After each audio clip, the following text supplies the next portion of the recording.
Ooh, ooh, big fish-ish, man. Y'all know what it is. All right, so today we got a big fish talk slash big fish politics, and we're gonna get into something that I just heard in another podcast. I think it was something on valuetainment, but it was mixed with that and just a couple observations that I always make, or that I'm always looking to make, and I realized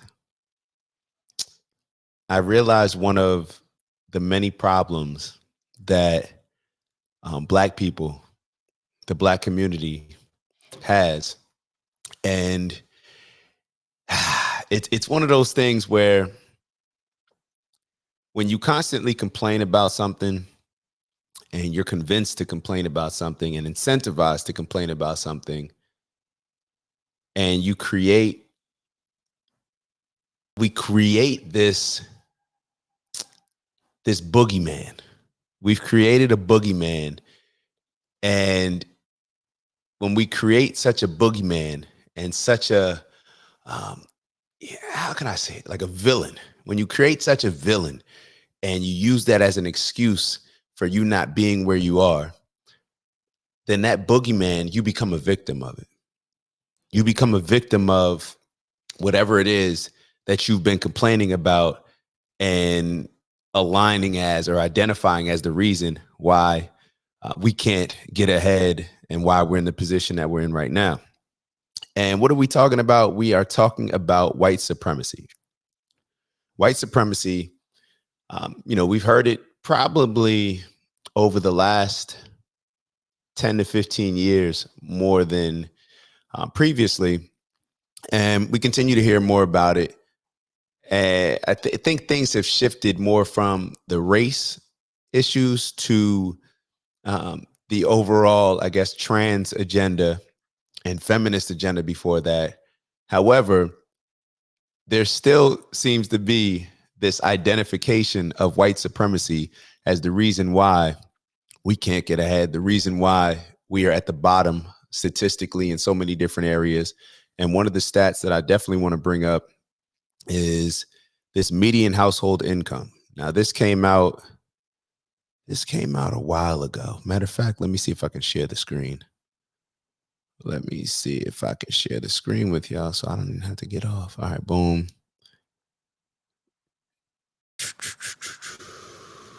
What am I sharing? All right, share. Screen. Y'all know we on the new platform, but I think I can share it.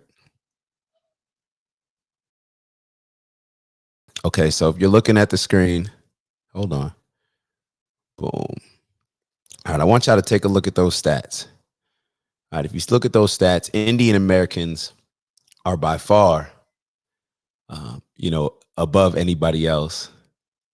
Let's take a look. They are at, for median income, 100,500, and that's about 17,000 more than next, which is Filipino. Then we have Taiwanese.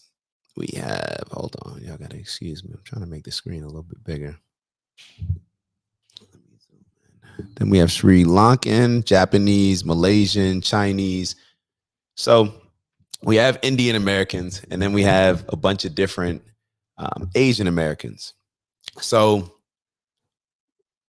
what's up with white supremacy? Is it just a myth? Is it something that, we're just holding on to? And why I'm so amazed by, everything that we see when it comes to white supremacy. You always hear liberals talking about white supremacy and how it needs to be destroyed. I believe Joe Biden in his recent speech came out and, of course, he's talking in front of Howard. And I think, the matter of fact, this is when he said, and I'm not just saying this because I'm speaking in front of, a black HBCU, a black HBCU. Yeah, we know it's a historically black. So he said he wasn't saying this just because he's in front of a black audience, but he went on to say that white supremacy is the biggest threat to America. First off, don't give yourself too much credit, Uncle Joe. White people are not at the top when it comes to America. white people are not the most successful group when it comes to America. White supremacy is something that Democrats and liberals just have to create. It's like they have to create this boogeyman under your bed, the monster under your bed. It's one of those things where if you believe a monster is under your bed as a little kid, then there's nothing anybody can tell you to make you not scared of looking underneath your bed. However, once you realize, yo, there's no monster under my bed, and you get enough courage to understand that, then it's like it's almost silly. It's like what was I scared of? Absolutely nothing. I was scared of an idea that wasn't even real. But because we all know how the Democrats, liberals, they need to keep creating this villain in white supremacy, because just like when you're selling anything and you're looking to influence people, you need to create a problem, because if you don't create a problem, then you'll have nothing that you can be responsible for solving. So therefore, the bigger the problem that we can create, and create all the have people the biggest villain in the world, then people are going to want to watch, people are going to be interested, people are going to want to invest in you, because the more that they believe that that problem is something out of their control, then they will need to rely on you and your group to fix it. So it's very simple. It's strategic. Totally get it. It's not that, as much as we talk about it, it's not that grand of an idea. You're not that slick. However, maybe that's just a testament to how blind the Black community is, that we just blindly follow stuff. And here we are, when Joe Biden wants to convince us and the Democrats that white supremacy is the greatest threat to America. If we accept that, then we just become victims. We become victims for a few different reasons, but we become victims that are now not able to get out of our own way, are not able to achieve success, because we keep telling ourselves that we're being held down by this imaginary boogeyman called white supremacy. What even is white supremacy? White supremacy is a system that gives white people advantages. Well, why aren't white people doing the best in America then, if that's the case? White people, don't you have to be supreme to be identified as a supremacist? Don't you have to be winning in order to be a dynasty? It's like, to have that supremacy,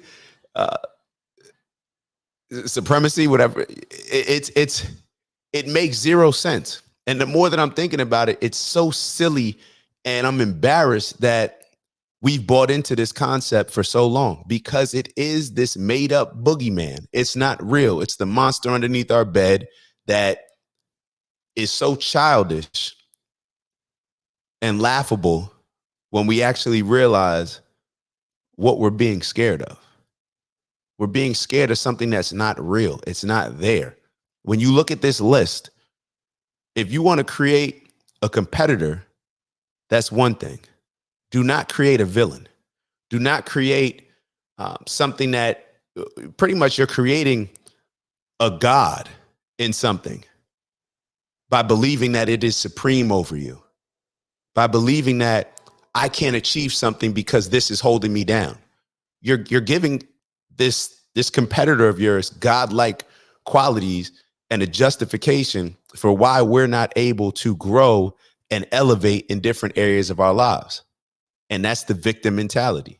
It's the hardest thing for us to overcome. And when I say hard, I mean, because people would rather just live in the comfort of saying like, oh, I have this David versus Goliath, situation to where I'm David and Goliath, I can't slay Goliath. So, let me just live in victim mode. Nobody wants to actually go out there and fight Goliath. Nobody wants to say, you know what?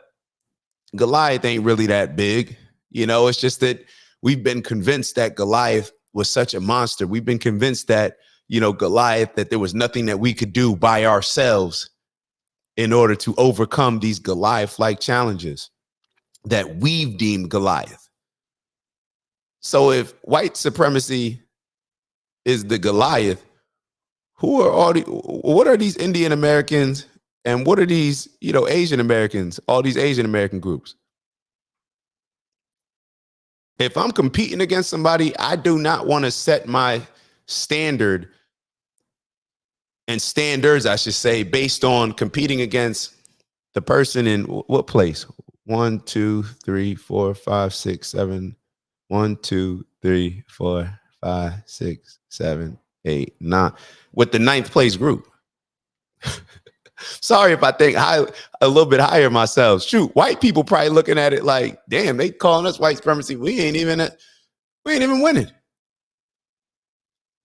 And it depends on what I'm realizing. That depends on what side of the fence that groups tend to be on. If you're more liberal, then, and somebody brought this up, do you just feel bad? Or are you just ashamed, perhaps, of what white people have done in the past? So you feel like, oh my God, this is a shame. I don't know. Are you allowing that to convince you to be Democrat? Are you allowing that to convince you that, oh, it's okay to give black people all these social programs to we'll act like it's to build them up, but really we all know that once you give somebody something, then they're just going to keep on asking for it rather than stand up on their own and figure out a way to not need it.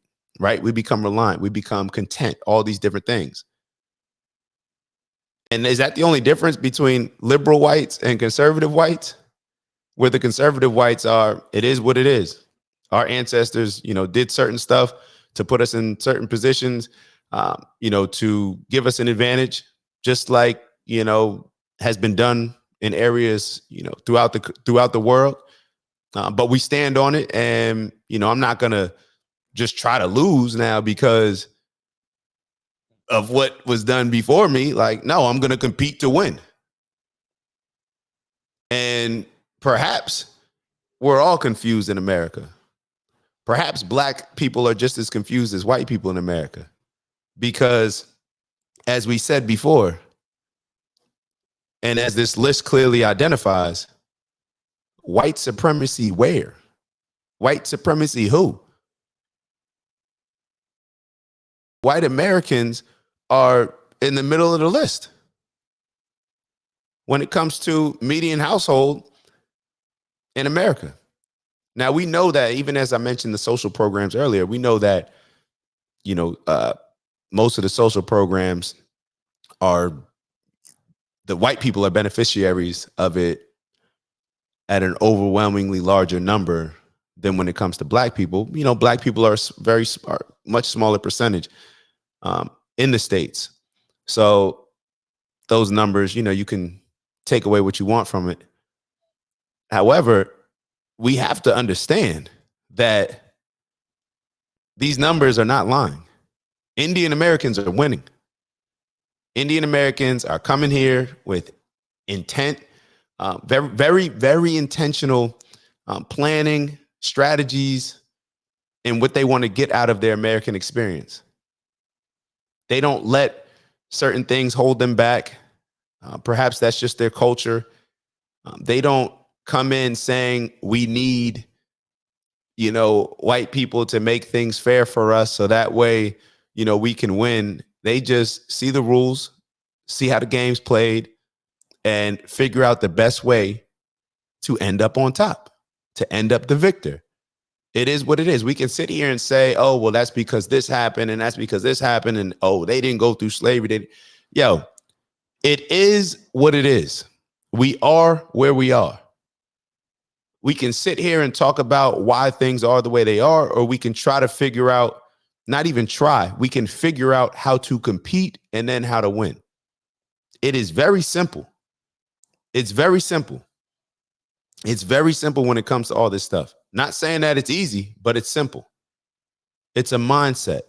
If we believe that there's a thing called white supremacy, this boogeyman or monster under our bed that's holding us down, that is too big for us to compete, it's too big of a challenge for us to overcome and compete, then that's exactly what's going to happen. If you believe it, it's true. If you don't believe it, then it's not true. If you believe in it, then it'll scare the hell out of you. If you don't believe in it, then you'll laugh at it. You'll laugh at the idea of it. It's not real.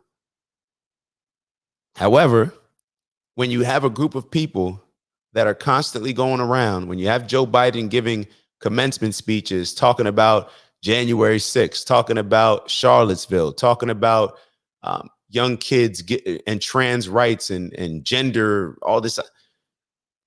If you constantly have people telling you this, if you constantly have the news showing you certain things that we need to be scared of, they operate on fear. Everything is fear-based. They're scaring the hell out of us to make sure that they can stay in control. And they also know, listen, these are intelligent people. All these books on success that I read, these are very intelligent people. They understand that fear controls people. They understand that if you create a certain amount of fear in a group, that they will always rely on you and continue to be in that lower state that they're in. That is the reason why in the first place, they're even open. They're even open to believing in you, to supporting you, because you've convinced them. You've convinced them that, yo, there's no way that y'all can beat that other team out here. Matter of fact, they've rigged the rules. They, right? Not us. You know, let's talk about white supremacy, right? But liberals, you know, oh, we don't benefit because we're out here talking about it. You know, so we're good people. We're the good white folk. The conservatives, those are the bad white folk. Look at us. We give y'all welfare. Look at these laws that we put into place. We've incentivized your women to be good and not need a man. We've done this for y'all. Like I said, it's laughable. It's goofy. It's immature for us to accept this. It's just so many different areas that we're lacking in, that we've allowed certain people to manipulate us in, that we shouldn't. That we shouldn't. And it's the reason, like I said before, if you believe in a big enough villain and a big enough boogeyman, and you believe in it, you'll become a victim of it. I don't know. I can't even tell you, you know, I understand what people, when they say white supremacy, they've created, a certain system to hold people down. Just like any other system, learn the system, learn how to beat it, learn how to use it for us to get ahead. Let's use the system for us to get ahead rather than use the system to support liberal agendas and movements that don't benefit us at all. That don't benefit us at all. These people, it's so funny when you think about it. People have literally convinced us to be scared of monsters. To be scared of monsters. And to be scared that if you don't vote Democrat, if you don't support liberals, then Santa Claus is not going to leave something nice under your tree. Like this is the level that we've ended up at. This childish way of thinking, this victim way of thinking, this weak way of thinking. To embrace something as, if you're going to embrace, look, if we're going to create a villain, let's create one that we can compete against, and actually one that's on top. Shoot, I'm not out here trying to compete with ninth place. I'm trying to beat the winner. If you only focus on beating the ninth place person, then you'll consider getting in eighth place or bumping that ninth place to 10th and you getting in that ninth slot. You'll consider that a win. That's not a win. I'm not competing. Listen, who you compete against says a lot about yourself. Who we compete against says a lot about ourselves.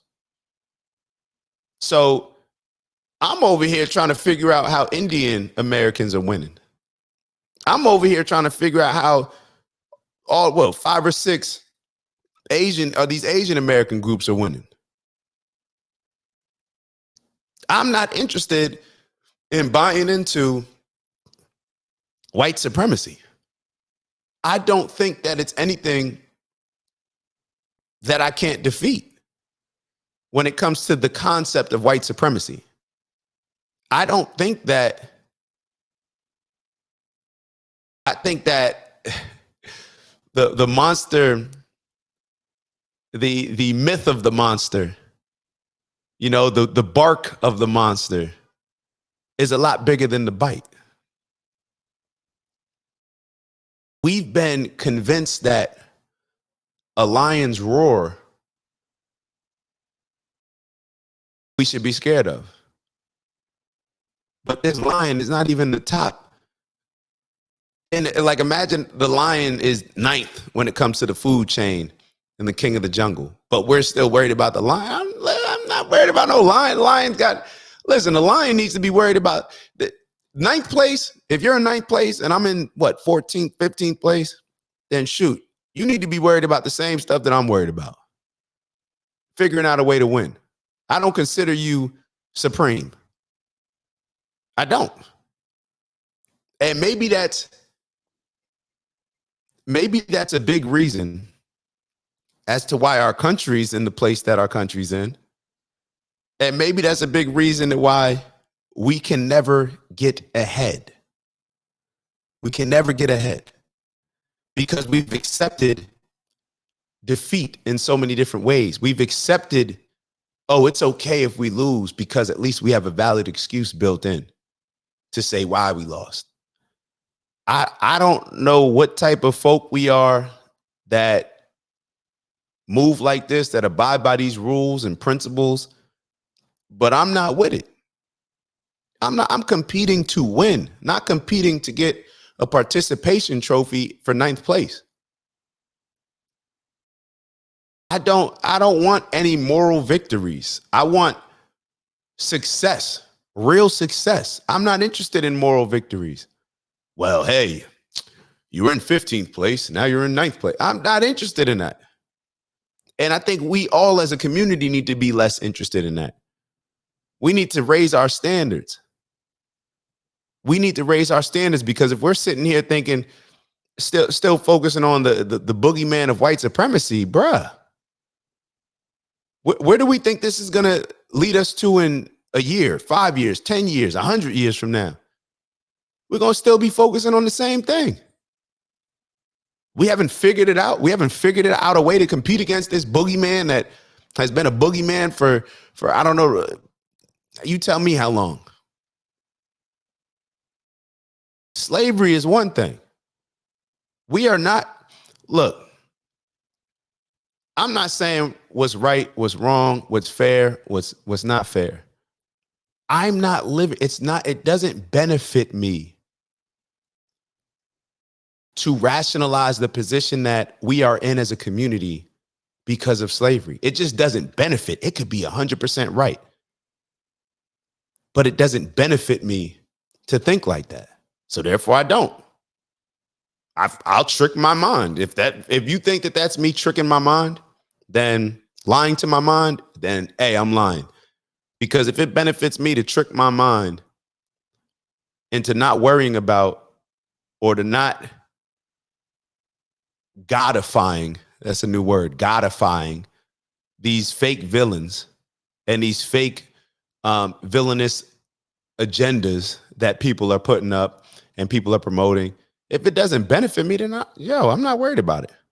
I'm not worried about it. I'm not worried about it. To be totally honest, most people, our biggest enemy is ourselves. Most people, our biggest enemy is ourselves. Us being lazy, the lack of discipline, lack of focus, lack of commitment, lack of unity, lack of fulfilling our purpose, being too selfish, only worried about ourselves, not worrying about the overall family, not worrying about the overall united group and having a united agenda and applying pressure politically to make deals rather than things that just keep us, you want to talk about enslaved, keep us enslaved to these groups, these Democrats and liberals that have proven year after year that their priority is not us. We've been the group that blindly supports them. Their priority is not us. Biden said it. His main priority is the LGBTQ community. And I always have to go back to the man who, it's so funny to hear Biden talk about white supremacy is the biggest threat to America. Bro, you perhaps are responsible for what could, the only actual real thing that could be considered white supremacy. Your crime bill, bro. And now you're sitting here telling us that the biggest threat to America is white supremacy. You're telling a group of black people that, like, we're supposed to just, oh, okay. And you're our savior, right? Uncle Joe, you're the savior. You're the person that's going to get rid of white supremacy. And how are you going to get rid of it? Oh, you're going to prioritize LGBTQ rights and their agendas. Make it make sense, bro. I'm not falling for the okie doke. We've fallen for the okie doke long enough. It's disgusting. It's embarrassing. It's pitiful, but we continue to do it. And why, I don't know. We have such a broken victim mentality. We have such a broken victim mentality where we'd rather play the blame game and say that things have to be 100% fair for us to compete, that things have to be a level playing field. Nah, bro. Like, you really just don't want to compete. You know damn well, people know damn well that things will never be a level playing field. Things will never be quote unquote equal or fair, whatever, however y'all want to throw that out there. It's a competition. It's the jungle. It is what it is. The gazelle can't run to the creator and say, hey, this is not fair that y'all made these lions, attack us and we can't protect ourselves. Yo, it is what it is. Compete, figure it out, adapt or die. And then you can make all your complaints to whoever it is that you pray to, I guess, when you die. I'm not doing that. I'm not doing that. I'm not embracing that. That's not what I want to pass down to my future kids. That's not what I want to pass down to anybody that's watching this video. Forget it. Like, that's not the brand. That's not my brand. That's not my brand. Oh, the rules are unfair. Okay, cool. That means that when I start winning and learning the rules and beating the rules, things will work in my favor. Or I'll make things work in my favor. Now, I'm going to do it, of course, in a righteous way. In a righteous way, because I am for competition. I love competition. So, as fair as it can be, as even as a playing field can be, then, I guess I'd want to create that. I would definitely, when I say I guess I would want to create that, my first responsibility is to my family, my community. That's what most people do. That's why the Indian Americans are number one, because their first priority is to their people, to their family, their household, their community. And then I'm assuming, or may not be applied outward. My main priority is to my family, to my community. We need it. Now, just me, speaking personally, my community goes beyond just black people. My village goes beyond black people. I was careful to say above. I don't want to say people are not above. No, listen, nobody's above me. Nobody's above me. There's not a human out here that I've ever met that I felt, I would trade my life for him. It just is what it is. I think I have everything I need to get to wherever it is I'm looking to get to. And that is an amazing place to be, because I feel every day I wake up and my biggest regret is not being able to activate all the opportunities that come my way every day. Everything is an opportunity. Everything is an opportunity. So therefore, that's going to be my only regret. That's going to be my only challenge, being able to act on energy like we talk about, being able to take advantage of all these opportunities. Yo, everything's an opportunity. Which one do I pick? Because I don't live in a victim state that says, oh, this is her trying to hold me down, or this holding me down. Yo, there's nothing holding me down but me. If I don't win, it's on me. If I do win, you know, a little pat on the back, a little celebration, cool. I'm going to enjoy it with the family, celebrate with the family, and hopefully be winning with the family. That's the ultimate goal, to be competing with your loved ones. So I don't, look, y'all can miss me with the whole boogeyman, white supremacy stuff. I'm not with it. I don't see it. The numbers don't suggest that it's a real thing. And even if it is real, I'm not acknowledging it. You know what I'm saying? Anybody in ninth place, I'm not recognizing you as a champion. It is what it is. I want to compete against the best. So that way, when I win, I'm the best. And I get all the spoils of what being the best brings. Period. Who's out here trying to beat ninth place? Shoot. Like, am I bugging? I'm really trying to figure out, like, is my way of thinking just off? Like, is this seems like such the natural way of thinking, but for whatever reason, it's one that we don't adopt.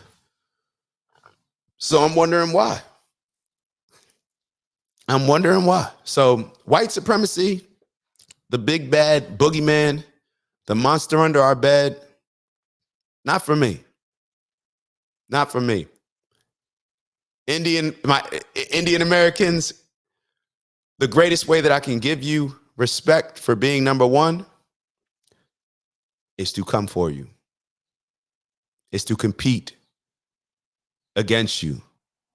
Is to become a valid competitor, an honorable competitor. It's just like sports. We always go back to it. Yo, you show respect by bringing your A game. You show respect by bringing your A game. It's respect that, yo, that's who I'm going after. That's who I'm looking to compete with. When you're a real competitor, you want to compete against the best. Forget all the participation trophy or anything else that requires less work than being number one. So that's what I wanted to share with y'all today. And I'm sure it's going to come up, especially with the, presidential elections and all that nonsense that we'll have to deal with, but will be entertaining. We know it will be entertaining. It is entertainment. Just people saying a bunch of stuff that they don't mean, that they won't do, but just figuring out a way, just like back in middle school or elementary school, how they can tell us that the Friday pizza parties that they're promising everybody are going to be better than the next person's. We're going to have toppings. Oh, maybe a little pasta and salad too. So that's all that all this stuff is. And I'm sure Joe Biden, the Democrats, the liberals, they'll be talking about white supremacy more than black groups are talking about white supremacy, unless you're talking about BLM. And BLM is not a black organization.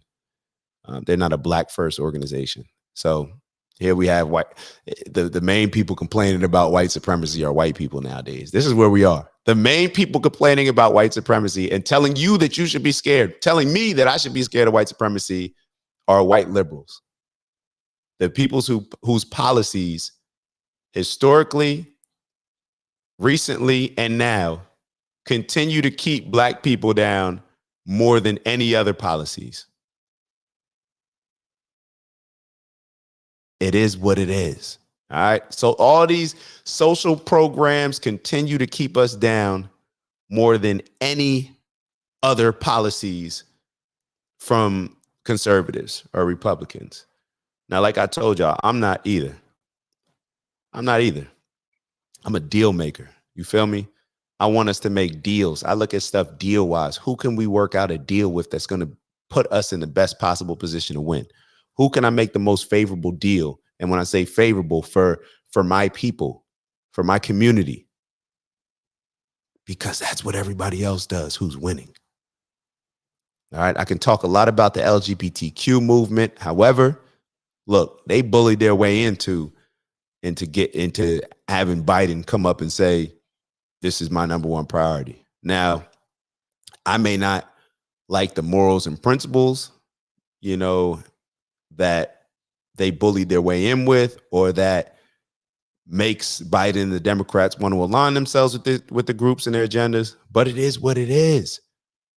If you want to change it, win. I'm talking to myself. Win. If we want to change something, win. And then once we're in that winner seat, then we'll figure out what we need to change and what we need to adjust and what works in our best interest and is favorable for us. So with that, I'm gonna let y'all go. Man, stop subscribing to these fake boogeymans that people who need you to be scared continue to put in front of us. All right, this is not Halloween. This is not Santa Claus. You cannot control us with fear of these fake boogeyman and monsters under our bed any longer. So y'all let me know y'all thoughts. As always, strength and honor, onward and upward. Let's get to the bag with integrity, of course. That's a big I when it comes to integrity. And let's continue to elevate. I'll see y'all soon. Ooh.